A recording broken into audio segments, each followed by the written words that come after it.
On est entouré de milliards et de milliards de microbes très différents. On en connaît une toute petite partie. L'un des objets de recherche le plus important aujourd'hui est de comprendre comment un virus animal se transmet à l'être humain. Ce sont des prédateurs invisibles. Ils sont rares, mais lorsque cela se produit, c'est dévastateur.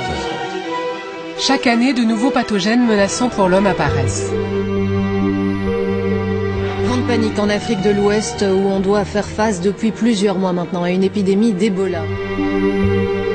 Un nouveau virus, toujours entouré de mystères, pour lequel il n'existe ni traitement ni vaccin, et dont l'origine se trouve en Arabie Saoudite. Le Hadj est le plus grand rassemblement annuel du monde. Les autorités sanitaires retiennent leur souffle.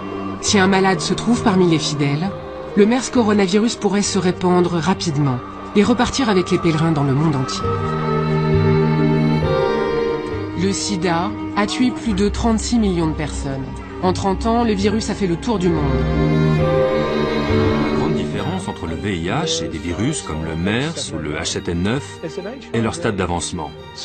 Le VIH a d'abord émergé dans des villages reculés d'Afrique centrale. Puis il a pris pied en ville, il s'est ensuite mis à prendre l'avion et à faire le tour du monde. En général, on travaille essentiellement sur les prélèvements de patients suspectés de fièvre hémorragique.